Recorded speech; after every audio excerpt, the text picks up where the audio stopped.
يا أهل بيت النبي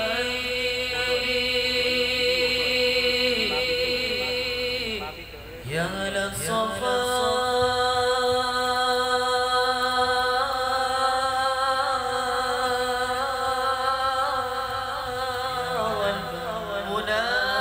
والمناجاة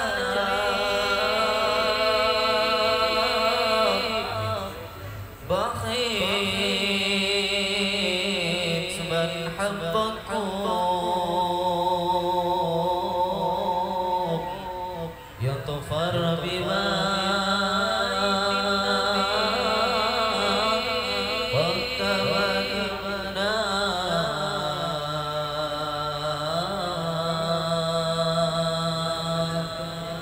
في رضا يمشي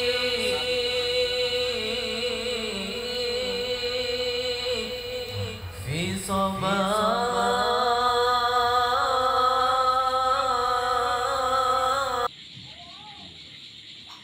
Assalamualaikum warahmatullahi wabarakatuh. Bismillahirrahmanirrahim.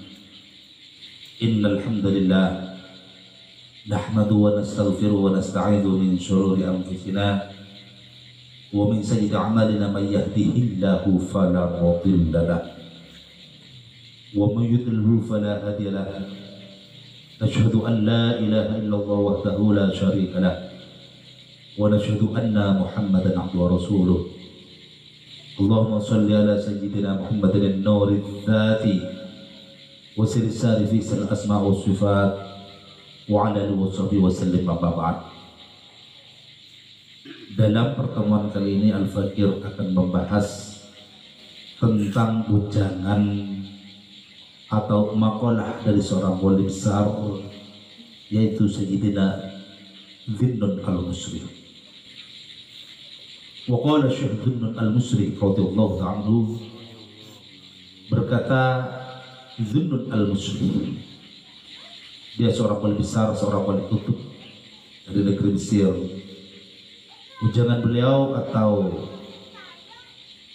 peringatan beliau, keterangan beliau tentang orang ahli ma'rifah. Al-arif la yakfi'u nura ma'rifatihi nura wara'ihi. Seorang ahli ma'rifat, yaitu yang tidak padam nur ma'rifatnya, tidak memadamkan nur ma'rifatnya pada nur wara'nya. Wala ya'taqidu batinan min al-ilmi yungqaddu alaihi zahiran minal hikam. Tidak meyakini tentang hal yang batin pada ilmu batin daripada ilmu yang bertentangan dengan zahirnya minal hukmi, daripada zahirnya hukum.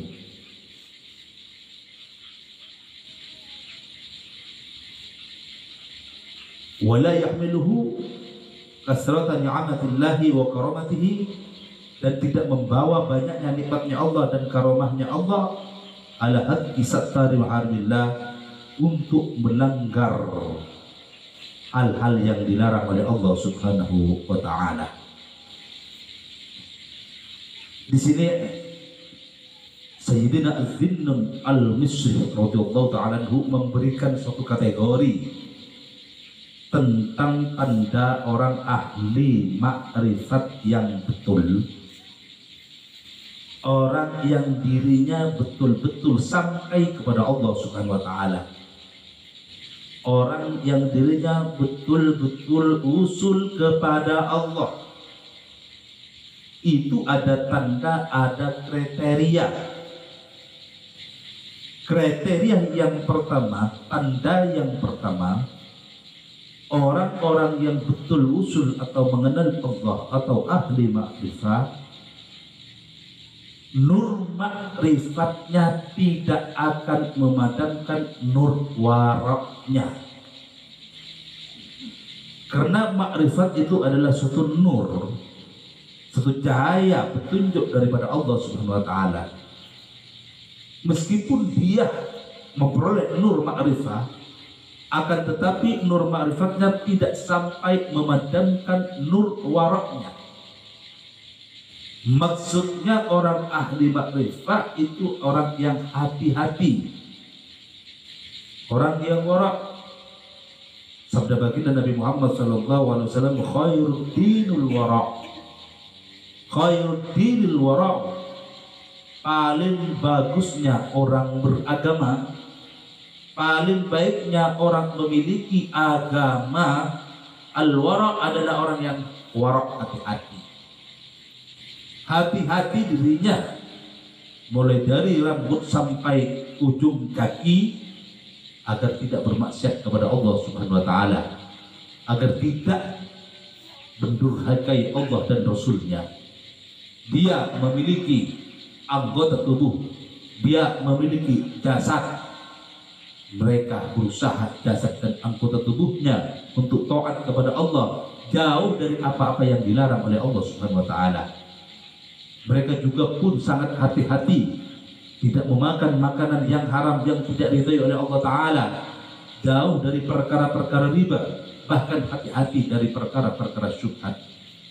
Dengan kewaraannya, dia hati-hati dari barang yang tidak diperbolehkan atau barang yang diharamkan oleh Allah Subhanahu wa taala, sehingga dia betul-betul berusaha berkasab, berusaha mencari maisha, berusaha untuk mencari yang halal dengan cara yang baik, dengan cara yang diridhai oleh Allah Subhanahu wa taala, dengan cara yang dibenarkan oleh syariah, dengan cara yang dibenarkan oleh baginda Nabi Muhammad sallallahu alaihi wasallam.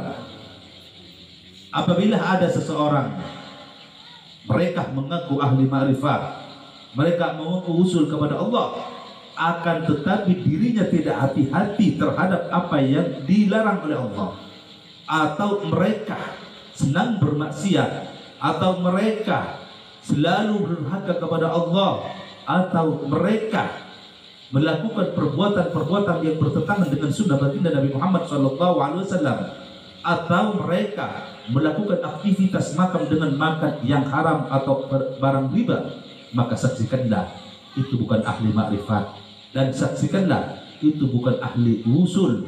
Sebenarnya dia merasa dirinya usul, tetapi jauh daripada Allah Subhanahu wa taala.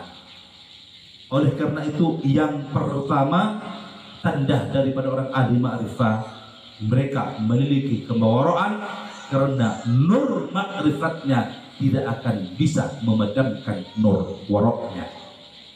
Dan ini pun sesuai dengan apa yang diperingatkan oleh suatu penyangga besar, seorang tokoh Syatariah dan Akmaliyah dari Solo,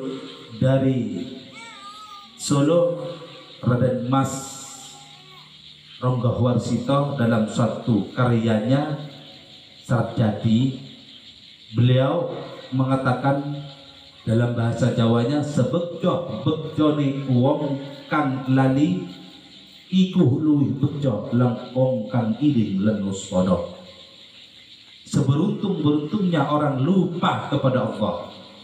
Memang dalam pandangan zahir, dalam pandangan manusia, orang jadi pejabat beruntung, orang kaya miliuner jutawan beruntung, jadi pengusaha sukses beruntung, juga pun memiliki harta kekayaan beruntung. Itu semuanya secara hakiki adalah nisbi, itu semuanya adalah majazi, bukan yang hakiki, hanya bayangan atau tipuan belaka. Sabuk-sabuk wong kang lali, seberuntung-beruntungnya orang lupa kepada Allah, iku luwih bejo wong kang iling lanus podo. Itu lebih mulia, lebih beruntung orang yang banyak berzikir kepada Allah, wong kang iling lan wus podo, dan orang yang warak, yang hati-hati. Jadi kalau keberuntungan yang hakiki menurut Ronggo Mas Warsito, Raden Mas Ronggo Warsito, seorang pujangga Surakarta dari Keraton Surakarta, bahwasanya keberuntungan yang hakiki, keberuntungan yang sebenarnya terletak pada banyaknya manusia berzikir kepada Allah dan hati-hatinya dia dengan perkara-perkara yang tidak diridhoi oleh Allah Subhanahu wa taala. Ini melambangkan bahwa warak merupakan suatu tanda yang sangat fundamental, yang sangat fondasi, yang sangat mendasar bagi orang-orang ahli makrifat, bahwa tanda dirinya mencapai makrifat billah.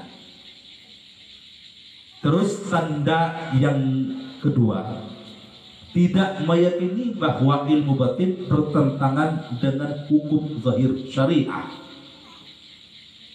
Tidak mempunyai suatu keyakinan, suatu akidah bahwa ilmu hakikat bertentangan dengan ilmu syariah, atau ilmu batin bertentangan dengan ilmu zahir syariah. Karena ilmu hakikat itu tidak akanlah bertentangan dengan ilmu syariah, sebagaimana yang diucapkan oleh Sultan Al-Auliya Syekh Abdul Qadir Jailani, kullu hakikatin la yadawi syariah fahuwa zindiqah. Setiap hakikat yang tidak didasarkan, tidak dikuatkan dengan syariah, maka itu adalah kafir zindiq. Orang yang cuma mementingkan ilmu batin tapi mengesampingkan atau meremehkan atau mengecualikan ilmu zahir syariah, maka akan terjerumus kepada kufur zindiq.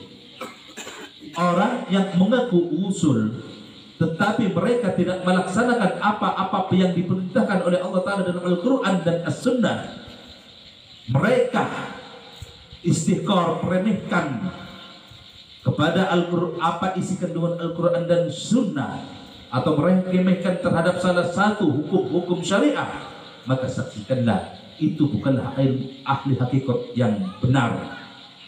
Saksikanlah itu bukan orang ahli makrifat yang benar. Itu adalah orang-orang penipu yang mengaku ahli hakikat, atau penipu yang mengaku ahli makrifat. Karena orang ahli makrifat itu semuanya tidak lepas daripada hukum zahir syariah. Juga pun menurut Imam Junaid Al-Baghdadi, wa man tasawwafa bi ghairi tafaqquhin wa man tafaqqa bi ghairi tasawwufin faqad tafassaq. Juga pun orang cuma ahli zahir, ahli fikih, ahli syariah saja, tetapi mengesampingkan ilmu tasawuf, mengesampingkan ilmu qalbi, ilmu batin, maka itu terjerembab kepada kefasikan. Oleh karena itu, seorang ahli makrifat itu tidak akan meyakini bahwa ilmu batin itu bertentangan dengan ilmu syariah. Oleh karena itu, kita harus dengan thariqah ini, dengan sebab wasilah thariqah ini, kita harus belajar mengamalkan apa-apa yang ada dalam ilmu syariah atau ilmu zahir. Juga pun kita menghayati atau mengamalkan apa-apa yang ada dalam ilmu hakikat atau ilmu batin. Inilah yang benar. Waman tasawwafa wa tafaqqaha faqad ahaqqa. Barang siapa yang belajar ilmu tasawuf, belajar ilmu hakikat, belajar ilmu batin, dan belajar ilmu fikih, belajar ilmu syariah, belajar ilmu zahirnya hukum, maka itulah yang benar. Dan ilmu syariah itu tidak hanya mencakup hanya urusan keterangan ubudiyah saja, tidak.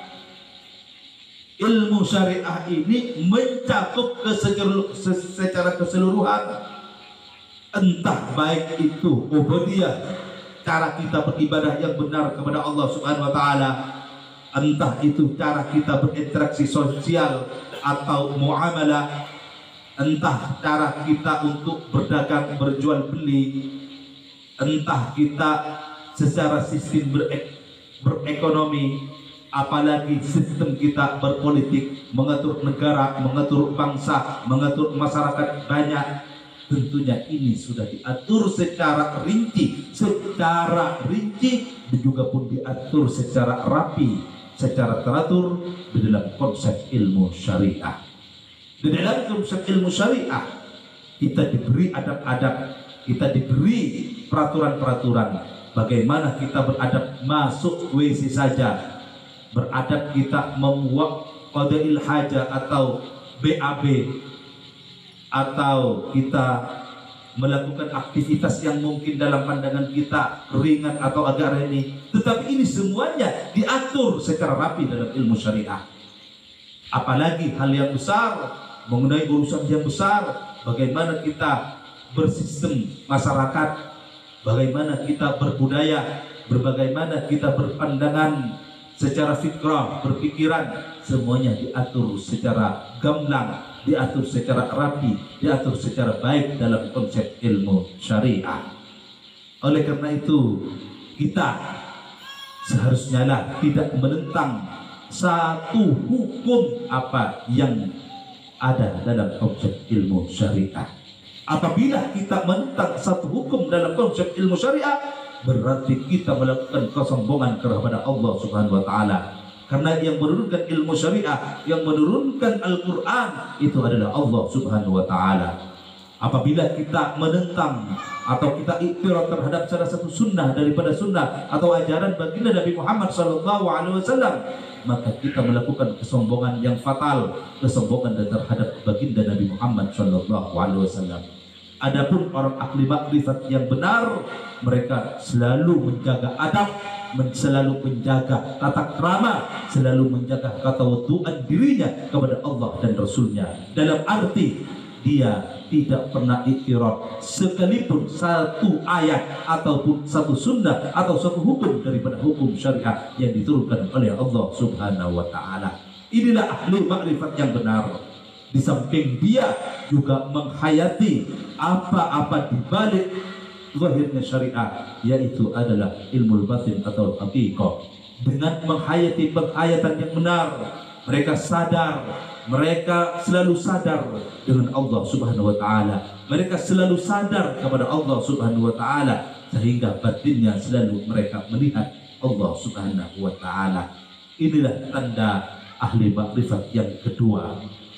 Adapun tanda ahli makrifat yang ketiga, dia tidak membawa nikmat-nikmat Allah yang diberikan kepadanya, entah nikmat rezeki, entah nikmat kejelekannya, dia tidak diketahui orang lain, entah nikmat apa saja yang mereka miliki, hatta sampai kesehatan dalam jasadnya, tidak dibawa untuk durhaka kepada Allah Subhanahu wa ta'ala, tidak membawanya congkak, tidak membawanya untuk sombong, tidak membawanya untuk melanggar apa-apa yang setelah digariskan oleh Allah Subhanahu wa ta'ala. Dan juga pun dia tidak membawa karomah yang diberikan oleh Allah Subhanahu wa ta'ala kepada hal-hal yang tak diridhai oleh Allah Subhanahu wa ta'ala. Karena setiap kekeramatan, setiap khariqun lil adah, setiap kelebihan yang diberikan oleh Allah, kalau di bawah maksiat, kalau di bawah dipergunakan untuk maksiat, kalau digunakan untuk durhaka kepada Allah, itu bukan karamah, tetapi adalah istidraj. Apa istidraj? Istidraj adalah bentuk kemarahan Allah yang samar.